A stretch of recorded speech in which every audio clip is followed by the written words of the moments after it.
വിഷ്ണുശാലിനിയുടെ ഇന്നത്തെ എപ്പിസോഡിൽ വിഷ്ണു കാരണമാണ് സുസ്മിതയെ ഇപ്പോൾ താൻ വെറുതെ വിട്ടത് എന്ന് രോഹിത് പറയുമ്പോൾ അതിനുള്ള കാരണം വിഷ്ണു അന്വേഷിക്കുന്നുണ്ട്. അന്നേരമാണ് അന്ന് ബാലചന്ദ്രന്റെ കയ്യിൽ നിന്ന് ഓടി രക്ഷപ്പെട്ടപ്പോൾ വിഷ്ണുവിന്റെ കാറിലേക്ക് രോഹിത് ഒളിച്ചു നിന്ന സംഭവം പറയുന്നത്. അന്ന് ബാലചന്ദ്രനെ ഓടിച്ചു വിടുമ്പോഴുള്ള വിഷ്ണുവിന്റെ ധൈര്യവും പിന്നീട് വണ്ടിയിലിരുന്ന് ഏതൊക്കെ ഗുണ്ടകളെ കുറിച്ചും പോലീസുകാരെ കുറിച്ചും ഒക്കെ സംസാരിക്കുന്ന കേട്ടപ്പോൾ രോഹിത്തിന് വിഷ്ണു സഹായകമാകും എന്ന് തോന്നി. തുടർന്ന് വീട്ടിലേക്ക് എത്തുമ്പോൾ ശാലിനിയും കൂടി കണ്ടപ്പോൾ ഒരു കുടുംബജീവിതം നയിക്കുന്ന ആളാണ്. അപ്പോൾ കഷ്ടപ്പെടുന്നവർക്ക് വേണ്ടി എന്തും ചെയ്യും. അങ്ങനെ ഒരു മനസ്സ് വിഷ്ണുവിനുണ്ട്. അത് ചൂഷണം ചെയ്യാൻ തന്നെയായിരുന്നു തൻ്റെ തീരുമാനം. അതുകൊണ്ട് തന്നെയാണ് ഞാൻ ഈ കള്ളങ്ങളൊക്കെ പറഞ്ഞത് സുസ്മിതയെ കണ്ടെത്താനായിട്ട് എന്ന് പറഞ്ഞ് രോഹിത് സമ്മതിക്കുന്നുണ്ട്. തുടർന്ന് വിഷ്ണു വീണ്ടും ചോദിക്കുന്നുണ്ട്, പിന്നെ അവളെ കണ്ടിട്ട് നീ എന്താണ് ഒന്നും ചെയ്യാതിരുന്നത് എന്നൊക്കെ. വീണ്ടും രോഹിത് പറയുകയാണ് സുസ്മിത എൻ്റെ ലവർ തന്നെയായിരുന്നു. പണ്ടത്തെ പ്രണയം പോലെ ബീച്ചും ഐസ്ക്രീം പാർലറും ഒക്കെ ഉണ്ടായിരുന്നു ഞങ്ങളുടെ പ്രണയത്തിലും. അങ്ങനെ അവസാനം ഞങ്ങളുടെ കല്യാണം തീരുമാനിച്ചു. അങ്ങോട്ട് ഞങ്ങളുടേത് ഒരു ഇടത്തര കുടുംബമായിരുന്നു. ഇത്രയും ധനാട്യമൊക്കെയുള്ള ഒരു കുടുംബത്തിലെ പെൺകുട്ടി കോഴിക്കോട് പോലെയുള്ള ഞങ്ങളുടെ വീട്ടിലേക്ക് കല്യാണം കഴിച്ച് വരുമോ എന്ന് ബന്ധുക്കളും ഒക്കെ ചോദിച്ചിരുന്നു. പക്ഷെ അവരും സമ്മതം പറഞ്ഞു. ഞങ്ങളുടെ വീട്ടുകാർക്കും സമ്മതമായിരുന്നു. തുടർന്ന് വിവാഹത്തിന് ഡേറ്റും കുറിച്ചു, നിശ്ചയവുമായി. പക്ഷെ നിശ്ചയ ദിവസം സമയമായിട്ടും പെൺവീട്ടുകാരും പെണ്ണും മാത്രം എത്തിയില്ല. തുടർന്ന് സുസ്മിതയുടെ നമ്പറിലേക്ക് വിളിച്ചപ്പോൾ ആ നമ്പർ നിലവിലില്ല എന്നാണ് പറഞ്ഞത്. അന്നേരം ബാക്കി ആരുടെയും നമ്പർ കയ്യില്ലാത്തത് കൊണ്ട് പിന്നെയും ഞങ്ങൾ കാത്തിരുന്നു. അന്ന് വീട്ടുകാരുടെയും ബന്ധുക്കളുടെയും ഒക്കെ കുറ്റപ്പെടുത്തലുകൾക്കിടയിൽ കല്യാണപ്പന്തൽ, ആ നിശ്ചയ പന്തലിൽ എൻ്റെ അച്ഛൻ കുഴഞ്ഞു വീണതാണ്. പിന്നീട് അച്ഛൻ്റെ ജീവനറ്റ ശരീരമാണ് എടുത്തു കിടത്തുന്നത്. അന്ന് ഞങ്ങൾക്ക് അച്ഛന് നഷ്ടമായി. അതിനുശേഷം അവളെ കണ്ടെത്തി കഴുത്തു ഞെരിച്ച് കൊല്ലണം എന്ന് തന്നെയായിരുന്നു എൻ്റെ തീരുമാനം. പക്ഷേ എൻ്റെ അമ്മ അതിന് സമ്മതിച്ചില്ല. അമ്മ വേണ്ട എന്നാണ് പറഞ്ഞത്. അതുകൊണ്ട് അമ്മ പറഞ്ഞത് എന്താണെന്ന് വെച്ചാൽ അവളെ ഞാൻ തന്നെ കല്യാണം കഴിക്കണം. അതാണ് അവൾക്ക് കൊടുക്കാൻ പറ്റുന്ന ഏറ്റവും വലിയ ശിക്ഷ. ഞങ്ങളുടെ വീട്ടിൽ ഞങ്ങളുടെ കുറ്റങ്ങളും കുറവുകളും ഒക്കെ സഹിച്ച് എൻ്റെ കൂടെ തന്നെ അവൾ ജീവിക്കണം. അതിനു വേണ്ടിയാണ് സുസ്മിതയെ കണ്ടെത്താനായിട്ട് ഞാൻ ഇങ്ങോട്ട് വന്നത്. എന്ത് വില കൊടുത്തും ഞാൻ സുസ്മിതയെ ഇവിടെ നിന്ന് കൊണ്ടുപോവുക തന്നെ ചെയ്യും എന്ന് രോഹിത് വിഷ്ണുവിനോടും ശാലിനിയോടും പറയുകയാണ്. ഒരുപാട് നാളുകളുടെ അലച്ചിലിന് ശേഷമാണ് സുസ്മിതയെക്കുറിച്ചുള്ള അന്വേഷണം ഈ നാട്ടിലേക്ക് എത്തിയത്. ഇനിയിപ്പോൾ നിങ്ങൾ തടഞ്ഞാലും ഞാൻ അവളെ കൊണ്ടുപോവുക തന്നെ ചെയ്യും എന്ന് രോഹിത് പറയുമ്പോൾ, നീ ഇപ്പോൾ പറഞ്ഞതും ഒരു കള്ളക്കഥയാണോ? നീ ഇനി ഇതും മാറ്റി പറയുമോടാന്നും പറഞ്ഞ് വീണ്ടും രോഹിത്തിനെ ഉപദ്രവിക്കാനായിട്ട് വിഷ്ണു അടുക്കുന്നുണ്ട്. അന്നേരം ശാലിനി പിടിച്ചു മാറ്റി, വിട് വിഷ്ണു ഏട്ടാ എന്ന് പറഞ്ഞിട്ട് രോഹിത്തിനോട് ചോദിക്കുന്നുണ്ട്, ഇനി എന്താണ് രോഹിത്തിൻ്റെ ഉദ്ദേശമെന്ന്. ആരൊക്കെ എതിർത്താലും ഞാൻ സുസ്മിതയെ കൊണ്ടുപോവുക തന്നെ ചെയ്യും ശാലിനി എന്ന് രോഹിത് പറയുമ്പോൾ ശാലിനി പറയുന്നുണ്ട്, സത്യാമ്മയുടെ അടുത്ത് നിന്നും സുസ്മിതയെ കൊണ്ടുപോകാനായിട്ട് വലിയ പാടാണ്. ഇനിയിപ്പോൾ സത്യാമ്മയുടെ മൂക്കിൻ തുമ്പത്ത് നിന്ന് രോഹിത് സുസ്മിതയെ കൊണ്ടുപോയാലും സത്യാമ്മ രോഹിത്തിനെ വെറുതെ വിടുമെന്ന് തോന്നുന്നുണ്ടോ എന്ന് ചോദിക്കുകയാണ്. അന്നേരം ആരൊക്കെ എതിർത്താലും അതെനിക്കൊരു പ്രശ്നമല്ല എന്ന് രോഹിത് പറയുമ്പോൾ ശാലിനി രോഹിത്തിനെ പറഞ്ഞ് മനസ്സിലാക്കുന്നുണ്ട്, രോഹിത്തിൻ്റെ ഇപ്പോഴത്തെ ആവശ്യം സുസ്മിതയെ കല്യാണം കഴിക്കുക എന്നുള്ളതാണ്. അപ്പോൾ സത്യാമ്മ തന്നെ മുൻകൈയെടുത്ത് ആ കല്യാണം നടത്തി തരണം. നോക്കട്ടെ, ഒരു വഴിയുണ്ട് എന്ന് പറഞ്ഞ് എന്തോ ആലോചിച്ച് തീരുമാനിക്കുന്നുണ്ട് ശാലിനി. തുടർന്ന് സത്യഭാമയും പ്രീതിയും സുസ്മിതയും കൂടി വീട്ടിലേക്ക് എത്തുകയാണ്. അന്നേരം മുറ്റത്ത് അവരെ കാത്തു നിൽക്കുകയാണ് രമണംപിള്ളയുടെ വെപ്രാളവും പരവേശവും ഒക്കെ കണ്ടിട്ട് സത്യഭാമ ചോദിക്കുന്നുണ്ട്, എന്താ രമണംപിള്ള എന്ന്. അന്നേരം ഒരു ചെറിയ ഭയത്തോടു കൂടി ഉമ്മറത്തേക്ക് നോക്കുകയാണ് രമണംപിള്ള. അന്നേരം ആ ചാരുകസേരയിൽ നിവർന്നങ്ങ് കിടക്കുകയാണ് വസുമതി. അന്നേരം വസുമതിയെ കണ്ട് സുസ്മിത ഒന്ന് പേടിക്കുകയാണ്. ഇവർ ജയിലിൽ നിന്ന് ഇറങ്ങിയോന്ന്. പിന്നെ ഒന്ന് ആശ്വസിക്കുന്നുണ്ട്, ഞാൻ എന്തിനാ പേടിക്കുന്നത്, എല്ലാവരുടെയും മുമ്പിൽ അവരല്ലേ കുറ്റക്കാരിയെന്ന്. തുടർന്ന് ചാരുകസേരയിൽ കിടന്നുകൊണ്ട് തന്നെ വസുമതി വിളിക്കുന്നുണ്ട്, എന്താ സത്യഭാമയെ അവിടെ തന്നെ നിന്ന് കളഞ്ഞത്, ഇങ്ങോട്ട് അകത്തേക്ക് കയറി വരണം എന്ന് വസുമതി പറയുമ്പോൾ പക്ഷെ ആകെ അങ്ങ് ദേഷ്യപ്പെട്ട് നിൽക്കുകയാണ് സത്യഭാമ. തുടർന്ന് സത്യഭാമ അകത്തേക്ക് കയറിയിട്ട് വസുമതി എന്താ ഇവിടെ എന്ന് ചോദിക്കുന്നുണ്ട്. അന്നേരം ഞാൻ ഇവിടെ വന്നപ്പോൾ ഈ ആശ്രിതരെ മാത്രമേ കണ്ടുള്ളൂ. അത് പൊന്നിയെയും രമണംപിള്ളയും ചൂണ്ടിയാണ് പറയുന്നത്. ഇവിടുത്തെ രാഘവൻ നായർ മരുന്ന് കഴിച്ച് പള്ളിയുറക്കത്തിലാണെന്ന് അറിഞ്ഞു.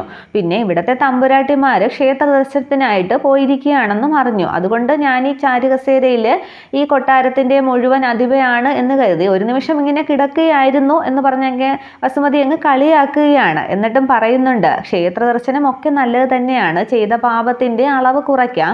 പക്ഷേ ദേ ഇവളുണ്ടല്ലോ ഈ സുസ്മിത, ഇവളെ കൊണ്ട് നടക്കുന്നത് നിനക്ക് ദോഷം തന്നെ ചെയ്യും. ഇവളെയും കൊണ്ടുപോയി ഗംഗയിൽ പോയി മുങ്ങി കുളിച്ചാലും അതിലെ മീനുകളും സർവ്വചരാചരങ്ങളും ഒക്കെ ചത്തൊടുങ്ങും. പക്ഷേ വലിയ ഗുണമൊന്നും ഉണ്ടാകില്ല എന്ന് പറഞ്ഞ് വസുമതി ഇങ്ങനെ കളിയാക്കിയാണ്. അന്നേരം നാവിന് എല്ലില്ല എന്ന് കരുതി എന്തും പറയരുത്, ഇത് സത്യഭാമയുടെ വീടാണ് എന്ന് പറഞ്ഞ് ഭാമ ദേഷ്യപ്പെടുന്നുണ്ട്. ഇവിടത്തെ ചാരുകസേരയിൽ ഇങ്ങനെ നിവർന്ന് കിടക്കുമ്പോൾ ഒരു ഛത്രപതി എന്നോ ഭരണാധികാരി എന്നോ ഒക്കെ തോന്നാം. പിന്നെ മുറുക്കാൻ ഇട്ട് വയ്ക്കാൻ ഒരു വെറ്റില ചെല്ലം കൂടി ആവാം എന്ന് എനിക്ക് തോന്നുന്നു എന്ന് പറയുന്നതാണ് വസുമതി. അന്നേരം അതിനൊക്കെയുള്ള വകുപ്പ് ഉള്ളത് കൊണ്ട് തന്നെയാണ് സത്യഭാമ അവിടെ ഇങ്ങനെ ഇരിക്കുന്നതും ഭരിക്കുന്നതും ഒക്കെ എന്ന് ഭാമ പറയുകയാണ്. അന്നേരം വസുമതി പറയുന്നുണ്ട്, ഞാനും കുറച്ച് ദിവസം ജയിലിൽ കിടന്നപ്പോൾ ഇതിനെപ്പറ്റി തന്നെയാണ് ആലോചിച്ചത്. അവിടെ ഈ ചാരുകസേരയും മന്ദമാരുതനും ഒന്നുമില്ല, മുന്നിൽ കുറേ ഇരുമ്പഴികൾ മാത്രം, പിന്നെ കട്ടിലില്ല, വേറെ ഒന്നുമില്ല, കിടക്കാനായിട്ട് ഒരു ഷീറ്റ് മാത്രം, പിന്നെ എല്ലാവരും ഒരേ യൂണിഫോം ആയതുകൊണ്ട് കുശുമ്പും കുന്നായ്മയും ഒന്നുമില്ല. ആ ഒരു അവസരത്തിലാണ് നമ്മൾ മുമ്പ് ചെയ്ത കാര്യങ്ങളെക്കുറിച്ചും എല്ലാം ഒന്ന് ഓർത്തെടുക്കുന്നത് എന്ന് വസുമതി പറയുമ്പോൾ ഭാമ ചോദിക്കുന്നുണ്ട്, അപ്പോൾ നീ അങ്ങനെ കിടന്നപ്പോൾ എന്തൊക്കെയാണ് റീവൈൻഡ് ചെയ്ത് എടുത്തതെന്ന്? ഞാൻ ചെയ്ത തെറ്റുകളെക്കുറിച്ചൊക്കെ ഞാൻ പശ്ചാത്തപിച്ചു. എൻ്റെ ഒരു അഭിപ്രായത്തിൽ എല്ലാവർക്കും ജയിലിൽ കിടക്കാൻ ഒരു അവസരം കൊടുക്കേണ്ടത് തന്നെയാണ്. പിന്നെ സുസ്മിതയെ കഴിച്ചുകൊണ്ട് പറയുന്നുണ്ട്, സുസ്മിതയെ നിനക്കും ഒരു അവസരം ഞാൻ പ്രത്യേകിച്ച് തരുന്നുണ്ടെന്ന്. അന്നേരം ഭാമ ദേഷ്യപ്പെടുകയാണ്, നിനക്ക് കിട്ടിയ അവസരം നീ തന്നെ ഉപയോഗിച്ച് ചെയ്യാൽ മതി. ഇതിപ്പോൾ നീ ജാമ്യത്തിലല്ലേ ഇറങ്ങിയിരിക്കുന്നത്, ഇനി കുറേ പ്രാവശ്യം പോകുമ്പോൾ ഒരു തവണ കണ്ട സിനിമ തന്നെ വീണ്ടും റീവൈൻഡ് ചെയ്ത് നിനക്ക് കാണേണ്ടി വരും എന്നൊക്കെ വസുമതി കളിയാക്കുമ്പോൾ, സത്യഭാമ വസുമതിയെ കളിയാക്കുമ്പോൾ വസുമതി പറയുന്നുണ്ട്, ഞാൻ പറയാമെന്ന കാര്യം ഇതൊന്നുമല്ല, അത് ഞാനങ്ങ് പറഞ്ഞു തീർന്നോട്ടെ എന്നാ. അപ്പോൾ നമ്മൾ എന്താ പറഞ്ഞു വന്നത്? പശ്ചാത്താപത്തിൻ്റെ കാര്യം. അങ്ങനെ ഞാൻ പശ്ചാത്താപം കൊണ്ട് വീർപ്പ് മുട്ടി നിൽക്കുമ്പോഴാണ് അർജുൻ എന്നെ ജാമ്യത്തിലിറക്കിയത്. എന്നിട്ട് ഞാൻ നേരെ വന്നത് ഇങ്ങോട്ടത്തേക്കാണ് എന്ന് പറഞ്ഞ കസേരയിൽ നിന്നും എഴുന്നേറ്റിട്ട് വസുമതി പ്രീതിയുടെ അടുത്തേക്ക് ചെന്ന് തോളി കൈവച്ച് വിളിക്കുകയാണ്, വാ മോളെ നമുക്ക് വീട്ടിലേക്ക് പോവാം, അമ്മ ചെയ്തതിനെല്ലാം മാപ്പ് ചോദിക്കുകയാണ്, ഇനി നമുക്കൊരു പുതിയ ജീവിതം തുടങ്ങാം എന്ന് പറഞ്ഞ് പ്രീതിയെ വിളിക്കുന്നുണ്ട്. അന്നേരം ആകെ അന്തം വിട്ട് പ്രീതി നിൽക്കുകയാണ്. തുടർന്ന് സത്യഭാമ ദേഷ്യപ്പെടുകയാണ്. വസുമതി നാടകം നിർത്താനായിട്ട് സത്യഭാമ ദേഷ്യത്തോടെ പറയുകയാണ്. അന്നേരം സത്യഭാമയുടെ അടുത്തേക്ക് ചെന്ന് വസുമതി പറയുന്നുണ്ട്, സത്യമായും സത്യഭാമയും ഞാൻ നന്നായി. സത്യഭാമയ്ക്ക് എന്താ എന്നെ വിശ്വാസമില്ലേ? ഈ ജയിലെന്ന് പറയുന്നത് പണ്ടത്തെ പോലെ ഇരുമ്പ് തൊട്ടിക്ക് അടിയും അങ്ങനെ ഒന്നും സംഭവമൊന്നുമില്ല, പ്രശാന്ത സുന്ദരമായ അന്തരീക്ഷമാണ്. പിന്നെ വിദേശത്തൊക്കെ ഇതിനെ കറക്ഷണൽ ഹോം എന്നാണ് പറയുന്നതെന്ന്. അന്നേരം സത്യഭാമയെന്ന് നോക്കുമ്പോൾ, ഓ നിനക്ക് ഇംഗ്ലീഷ് അത്ര പിടിയല്ലല്ലേ, ഈ കറക്ഷണൽ ഹോം എന്നൊക്കെ പറഞ്ഞാൽ നമ്മൾ ചെയ്ത തെറ്റുകളൊക്കെ നേരെയാക്കി നമ്മളെ ശാന്തസുന്ദരമായ ഒരു ജീവിതത്തിലേക്ക് നയിക്കുന്നു, അതാണ് എന്നൊക്കെ പറഞ്ഞങ്ങ് വസുമതി വീണ്ടും വരികയാണ്. അന്നേരം ഒന്നും മിണ്ടാതെ അങ്ങ് സത്യഭാമയും പ്രീതിയും നിൽക്കുകയാണ്. തുടർന്ന് പ്രീതിയുടെ അടുത്തേക്ക് ചെന്ന് പറയുന്നുണ്ട്, മോള് ഇതൊന്നും കാര്യമാക്കണ്ട, നമുക്ക് വീട്ടിലേക്ക് പോകാം, ഞാൻ അർജുനെ വിളിക്കാം എന്ന് പറഞ്ഞ് വസുമതി ഫോൺ എടുക്കുന്നുണ്ട്. ആ സമയത്ത് തന്നെ അർജുൻ കാറിൽ സത്യഭാമയുടെ വീട്ടിലേക്ക് എത്തുന്നുണ്ട്. തുടർന്ന് കാറിൽ നിന്നും ഇറങ്ങുന്ന അർജുൻ, വാ പ്രീതി നമുക്ക് പോകാമെന്ന് പറയുകയാണ്. അന്നേരവും പ്രീതി ഒന്ന് അന്തം വിടുന്നുണ്ട്. തുടർന്ന് പോകാം എന്ന് വസുമതി പറഞ്ഞിട്ട് സാരിയുടെ പിറകിൽ ഒളിപ്പിച്ചു വെച്ചിരുന്ന കഠാര പിറകിലേക്ക് എടുക്കുകയാണ്. എന്നിട്ട് അതിൻ്റെ കവറിങ് മാറ്റിയ ശേഷം പ്രീതിയോട് പറയുന്നുണ്ട്, പോകുന്നതിന് മുമ്പ് ഈ കഠാര നിന്റെ അമ്മയുടെ നെഞ്ചുംകൂടിലേക്ക് നീ തന്നെ കുത്തി ഇറക്കണമെന്ന്.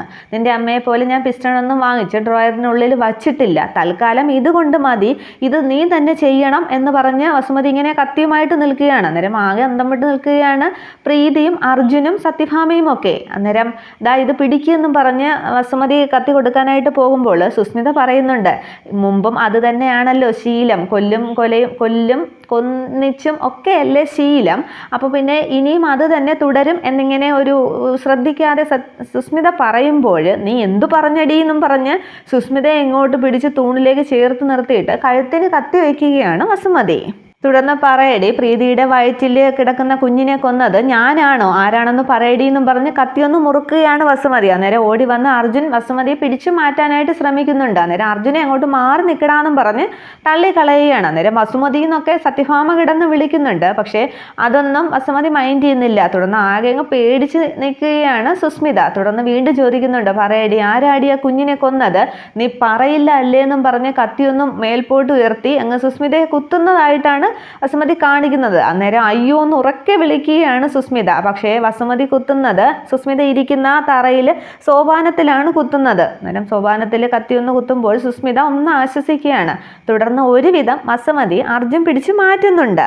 തുടർന്ന് വസുമതിയോട് അർജുൻ ചോദിക്കുകയാണ്, അമ്മ എന്താ ഇവളെ കൊന്നിട്ട് ജയിലിലേക്ക് പോയി കിടക്കാൻ പോവുകയാണോ? അന്നേരം പിന്നെ ഞാനിപ്പോൾ എവിടെ നിന്നാണ് വരുന്നത്, ഇത്രയും നാൾ ഞാൻ ചെയ്യാത്ത കുറ്റത്തിനല്ലേ കിടക്കുന്നത്, ഇനിയിപ്പോൾ ചെയ്ത കുറ്റത്തിന് തന്നെ ഞാൻ കിടക്കാൻ പോവുകയാണ് എന്ന് വസുമതി പറയുകയാണ്. അന്നേരം അമ്മയല്ല അവിടെ കിടക്കേണ്ടത്, ചെയ്തവർ തന്നെയാണ് കിടക്കേണ്ടത്, എൻ്റെ കുഞ്ഞിനെ കൊന്നവർ തന്നെയാണ് ജയിലിൽ കിടക്കേണ്ടത് എന്ന് സുസ്മിതയുടെ അടുത്തേക്ക് ചെന്ന് സുസ്മിതയുടെ മുഖത്ത് നോക്കി തന്നെ അർജുൻ പറയുകയാണ്. അന്നേരം സുസ്മിത ഒന്ന് തെല്ലൊന്ന് പേടിച്ച് നിൽക്കുന്നുണ്ട്. തുടർന്ന് അർജുൻ്റെ ഈ പ്രകടനമൊക്കെ കണ്ടങ്ങ് കൈയടിക്കുകയാണ് സത്യഭാമ. അമ്മയും മോനും നടത്തിയ നാടകം അതിഗംഭീരമായിരുന്നു. ആരുടെ സ്ക്രിപ്റ്റ് ആണെങ്കിലും ഇത് കൊള്ളാം. പക്ഷെ പഞ്ച് ഡയലോഗൊക്കെ കുറച്ച് കുറഞ്ഞു പോയി. ഇത് സത്യഭാമയുടെ വീടിൻ്റെ പൂമുഖമാണ്. ഇവിടെ നിന്നും പെട്ടെന്ന് ഇറങ്ങിക്കൊള്ളണം, അല്ലെങ്കിൽ ഡ്രോയറിൽ നിന്നും ആ പിസ്റ്റൺ ഞാൻ പുറത്തെടുക്കും എന്ന് പറഞ്ഞ് വസുമതിയെ കളിയാക്കുകയാണ് സത്യഭാമ. അതൊന്നും ഈ വസുമതിക്ക് പേടിയില്ല. പക്ഷേ അഭിനയത്തിൽ നിന്റെ അത്രയും എത്താനായിട്ട് എനിക്ക് സാധിക്കില്ല. എൻ്റെ മകൻ്റെ കുഞ്ഞിനെ വേണ്ടാന്ന് നീ നേരത്തെ തീരുമാനിച്ചിരുന്നു. പക്ഷേ ഞാൻ പ്രീതിക്ക് കൊടുക്കാനായിട്ട് അയച്ച പ്രോട്ടീൻ പൗഡറിൽ നീയാണോ സുസ്മിതയാണോ വിഷം കലർത്തിയത് എന്ന് മാത്രം എനിക്ക് അറിഞ്ഞാൽ മതി. പക്ഷേ നീ നിൻ്റെ വിശ്വസ്തയായ സുസ്മിതയെ തന്നെ അതിനു വേണ്ടി ഉപയോഗിച്ചല്ലോ. പക്ഷേ അവസാനം നീ സമർത്ഥമായിട്ടൊരു കളി കളിച്ചു. എൻ്റെ മുമ്പിൽ കുറ്റം ഏറ്റു പറയാനായിട്ട് നീ സുസ്മിതയെ പറഞ്ഞയച്ചു. അപ്പോൾ പിന്നെ നിന്നിലേക്ക് ശ്രദ്ധ വരില്ലല്ലോ. എന്തായാലും കൊള്ളാം. പക്ഷെ എനിക്ക് നേരെയുള്ള കരുനീക്കം നീ വിജയിച്ചു. പക്ഷെ അതിനെയൊക്കെ ഈ വസുമതി അതിജീവിക്കും എന്ന് സത്യഭാമയുടെ മുഖത്ത് നോക്കി വസുമതി പറയുന്നുണ്ട്. പക്ഷെ ആ വസുമതി ആ ഡയലോഗൊക്കെ അങ്ങ് പറയുമ്പോൾ ചെറുതായിട്ടൊന്ന് സംശയിക്കുന്നുണ്ട് സത്യഭാമ. പക്ഷെ ആകെ പേടിച്ച് നിൽക്കുകയാണ് സുസ്മിത. ഇത്രയുമാണ് നാളത്തെ പുതിയ എപ്പിസോഡ്. Okay, thank you.